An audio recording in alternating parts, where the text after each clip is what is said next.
Praised be Jesus in here. Today, by celebrating the feast of all Franciscan saints, we praise men of renown who followed St. Francis to sanctity. The Seraphic Order has been at all times a cradle of holiness. This is the reason for its spiritual vitality, which makes it perpetually flourish. There are 3 orders, each with several branches.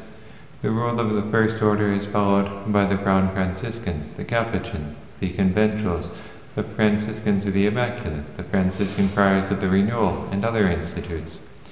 Our sisters also follow the rule of the first order, because they have the same charism as the friars. The second order consists of the various families of 4 clares. They adapt the Franciscan rule to cloistered life.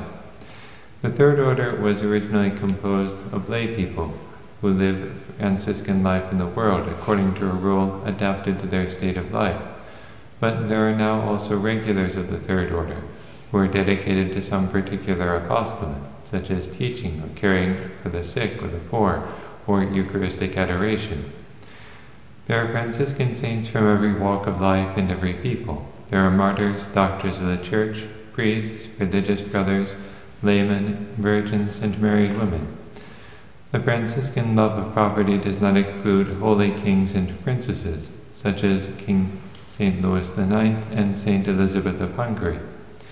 Simplicity does not exclude the learned, such as St. Bonaventure, Blessed John Duns Scotus, and Blessed Gabriele Maria Allegra.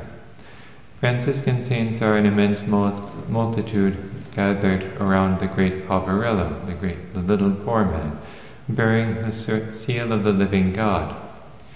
85 years ago, a revised edition of an old Franciscan martyrology already listed 5,373 holy persons, of whom 315 had been recognized as saints and blesseds.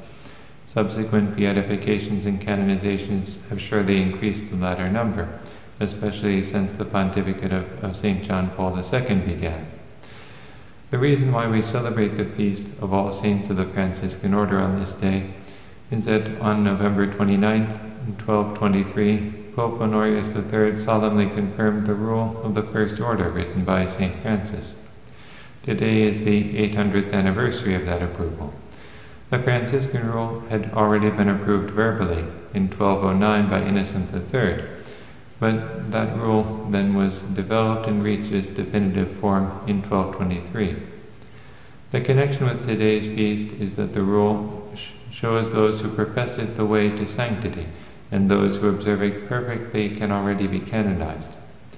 The rule of St. Clare adapts that of the friars to the cloistered life of nuns, while that of the secular Franciscans adapts it to life in the world, so that the rule of the friars is fundamental for all Franciscans.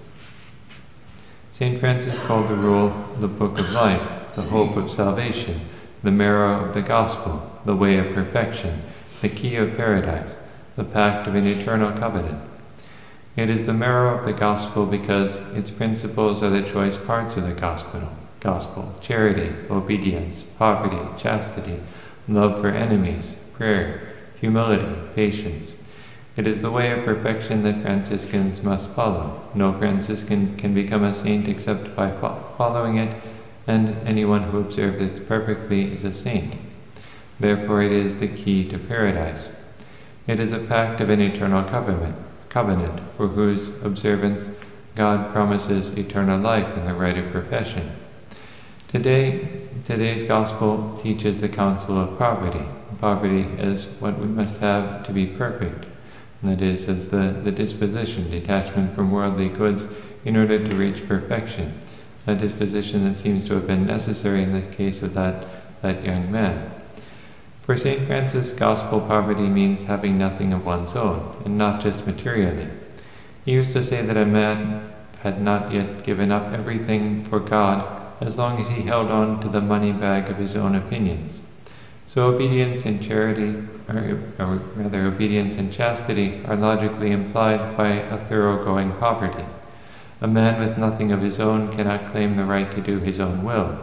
A man with nothing of his own cannot give himself to another in marriage. This poverty is the imitation of Christ, who became poor that by his poverty we might become rich. The Incarnation is the highest and deepest poverty. The Godhead is rich with all things. Christ's humanity is so poor that it does not even possess itself.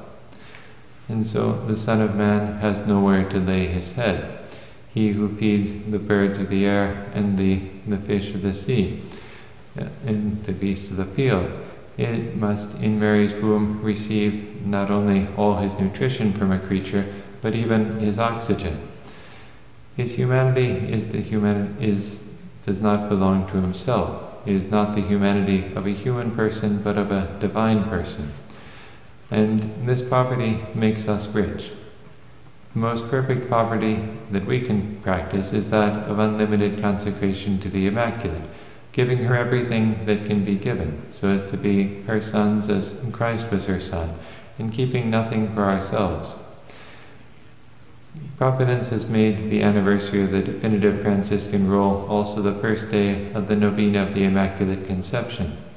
The Immaculate Conception is the golden thread of Franciscan history. The doctrine is implicit in the writings of St. Francis. The solidity of the doctrine was first demonstrated by Blessed John Duns Scotus. For centuries, Franciscans defended and promoted it. And finally, Blessed Pius IX, the Franciscan Tertiary, defined the dogma. With the truth now unassailably certain, what remains to do is to live that truth.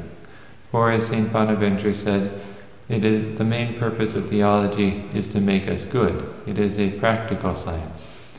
Franciscans are called to repair the Church, and they must do so according to its heavenly model or type, which is the Immaculate. They must begin with themselves, conforming themselves to the Immaculate by the imitation of her virtues. And the most effective means of doing this is consecration to the Immaculate. This is the path to sanctity for Franciscans to follow and to teach to everyone. This is the fullest form of that devotion to the Immaculate Heart that God wishes to establish in the world. This is the surest and easiest path to sanctity.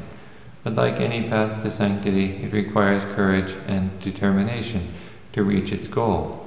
But yet a great cloud of witnesses urges us on and is ready to help us with their intercession. So as St. Augustine says, fortified by their heavenly protection, let us also run the path which alone leads to our true homeland. Before us is a shining example of the faithful servants of Christ. No excuse can justify our laziness.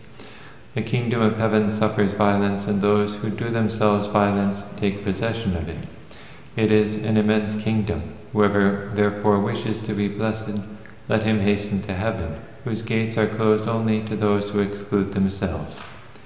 Praised be Jesus and Mary. Now